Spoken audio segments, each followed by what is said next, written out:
Hello.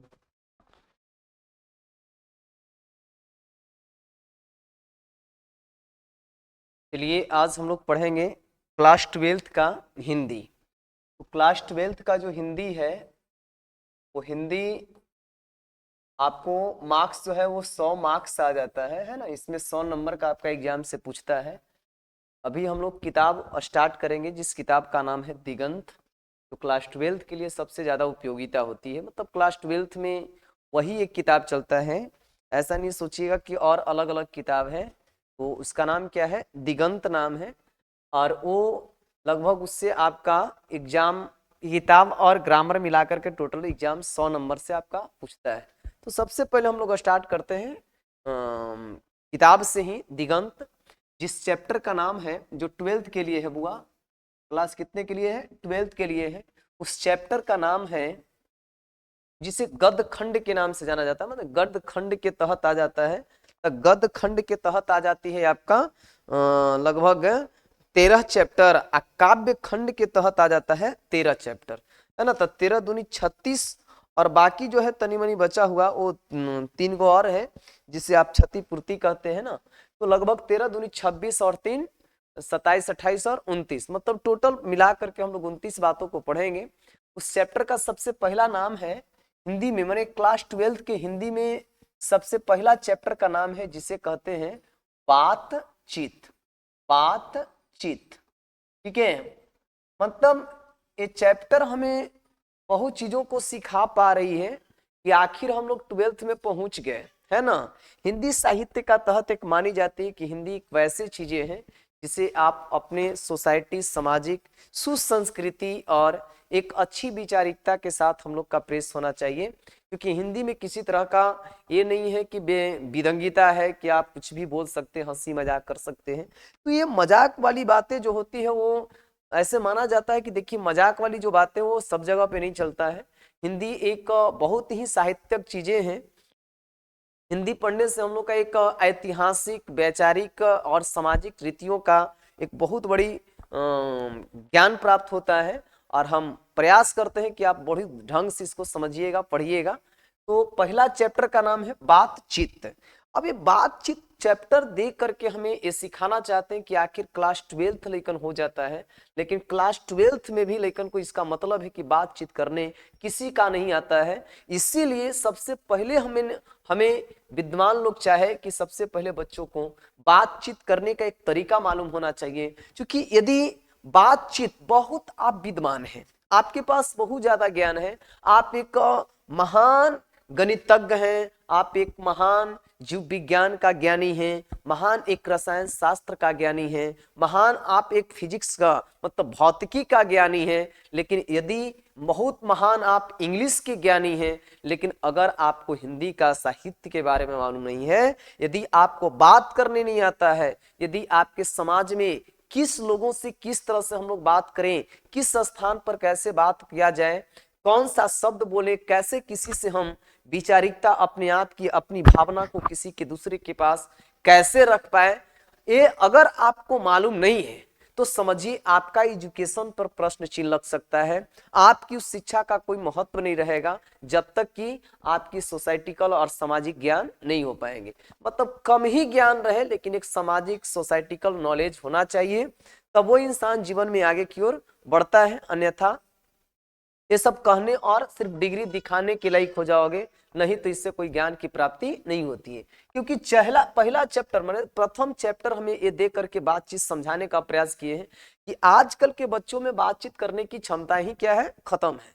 आज देखिए, एक अगर किसी बच्चा को छुट्टी लेना हो, यदि किसी बच्चा को फी माफ करवाना हो, 200 रुपया 400 रुपया यदि कम करवाना हो, या किसी का वेटिंग करवाना हो कि सर 1 महीना 2 महीना अगर आपका रुकना है उसके बाद ही हम एडमिशन कराएंगे, किसी कारण बस अभी हम नहीं करवा पाएंगे, यदि उसको कह दीजिएगा कि हम ए लैंग्वेज से नहीं सुन पाएंगे, मौखिक रूप से हम नहीं सुन पाएंगे, यदि आप इसको पन्ने में लिख करके हमें दो, एक लेख के तहत लिख के दो, एक पत्र के तहत लिख के दो, तो हमको उम्मीद लगता है कि 100 में से 99 बच्चे जो होते हैं वो नहीं लिख पाते हैं। और कुछ बच्चे लिख भी पाते हैं तो पता चलता है कि उसका जो है कहाँ पर क्या देंगे, कहाँ पर पैराग्राफ देंगे, बड़ों के लिए क्या हम शब्द का इस्तेमाल करेंगे, कैसे हम अपने गुरु का अभिवादन करेंगे, ये सब कुछ पता ही नहीं चलता है। मतलब जस के तस जिस तरह से अपना बना करके एक व्यंग्यता की तरह दे देता है। अब सबसे पहला चैप्टर का नाम है जिसे आप बातचीत कहते हैं। इस बातचीत के तहत कहने का मतलब है कि बातचीत करने का एक तरीका, बेहतरीन तरीका मालूम होना चाहिए, अन्यथा आपका किसी भी प्रकार का कोई वैल्यूशन इस दुनिया में नहीं है। ठीक है, बातचीत करना बहुत आना चाहिए। इस चैप्टर का लेखक सबसे पहला है, सॉरी मतलब इस चैप्टर का जो लेखक है उनका नाम है बालकृष्ण भट्ट। बालकृष्ण भट्ट है, बालकृष्ण भट्ट होते हैं। बालकृष्ण भट्ट जो है वही व्यक्ति जिनका जन्म 23 जून 1844 ईस्वी में हुआ था, जबकि इनका निधन 20 जुलाई 1914 ईस्वी में कंप्लीटली हो गई थी। मतलब यह व्यक्ति ज्यादा दिन तक जीवित तो नहीं रहे, लेकिन लिखने वाले थे कि वह 23 जून को माने उनका जन्म होता है 23 जून 1844 ईस्वी में, जबकि 20 जुलाई 1914 ईस्वी को उनकी देहांत हो जाती है। मतलब वह हमारे दुनिया में नहीं रहते हैं। इस दुनिया को, इस भरी जीती जागती संसार को, इस भली रंगीन दुनिया को छोड़कर इस दुनिया से वह विदा ले लेते हैं, जिनका नाम बालकृष्ण भट्ट है। इनका जन्म इलाहाबाद में हुआ था, जो कि अभी के डेट में वह उत्तर प्रदेश में है। इनका जन्म कहाँ हुआ था? इलाहाबाद में हुआ था, जो कि उत्तर प्रदेश में है ना, उत्तर प्रदेश में है। इनका पिता का नाम जो है मेरे भाई, पिता का नाम, माता का नाम, मतलब पहला का लिखते हैं कि माता का नाम इनका पार्वती देवी था। और पिता का नाम जो इनका था, वो पिता इनका थे कौन? तो जिनका नाम है बेनी प्रसाद भट्ट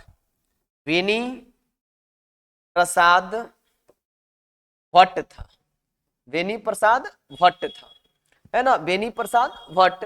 और इनकी सब पिता जो एक थे वो व्यापारिक थे, पिताजी एक व्यापारिक थे, जबकि माता जो थी जिनका नाम पार्वती देवी है, उनको एक सुसंस्कृत का एक महान ज्ञानी, मतलब बहुत ही संस्कृत के प्रति उनका जानकारी था। और अगर बालकृष्ण भट्ट के प्रति, संस्कृति के प्रति, साहित्य के प्रति, यदि शिक्षा के प्रति अगर सबसे पहला अलख जगाने का काम किया, जिज्ञासा यदि पैदा करने का काम किया, उनका नाम था पार्वती देवी। मतलब बालकृष्ण भट्ट के प्रति जो शिक्षा के प्रति उनका जो रुचि जगाने का काम किया, उनका मम्मी का नाम था पार्वती देवी, है ना। वही पार्वती देवी जो बालकृष्ण भट्ट को शिक्षा और संस्कृति के प्रति बहुत ही रुचि जगाने का काम किया। सबसे पहले 1867 ईस्वी में, सबसे पहले जो है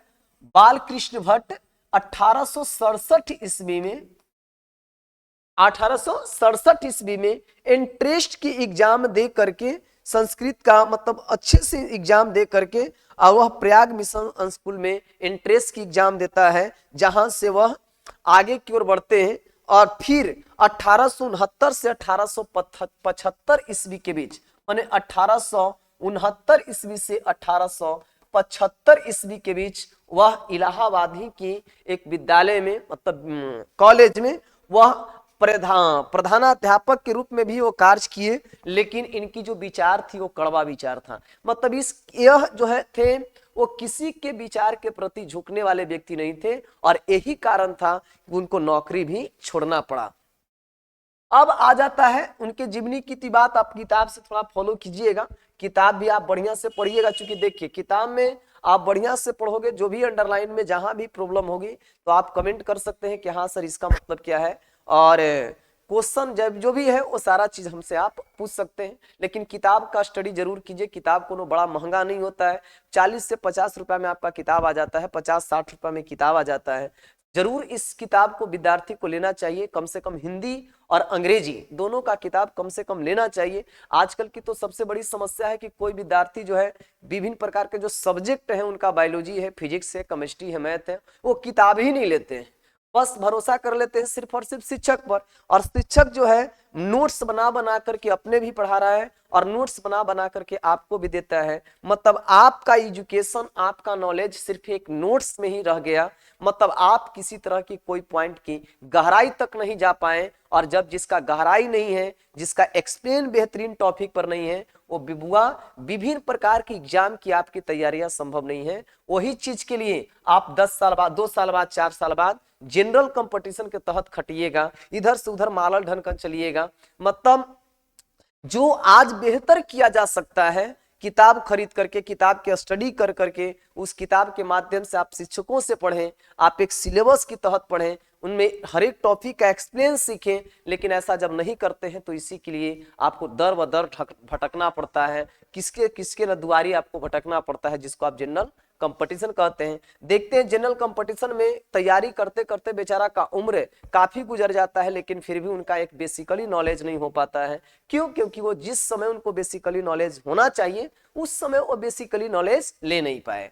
तो सबसे पहले आ जाता है बातचीत। बातचीत कहता है कि बातचीत मनुष्य के अंदर बातचीत ही एक ऐसी शक्ति है, बातचीत ही एक ऐसी शक्ति है जिसकी सहायता से विभिन्न प्रकार की शक्तियां, विभिन्न प्रकार के लोगों से, विभिन्न प्रकार की समस्याओं को लेकर के हम एक दूसरे व्यक्ति से अपने विचारों को रखते हैं और उसका अनुसरण भी करते हैं, उसका अनुलेखन भी करते हैं। यदि हम लोगों के पास बातचीत करने की शक्ति नहीं होती तो आज हम लोग न जाने इस सृष्टि में गूंगे की तरह देखते। आज कितना हो विद्वान हो जाइए, लेकिन अगर आपको बातचीत करने की आपके अंदर शक्ति नहीं है तो आप एक गूंगे व्यक्ति की तरह, जिसे कुछ नहीं कहा जा सकता है, तो इसे कहते हैं कि इसे तो सभी स्वीकार करेंगे।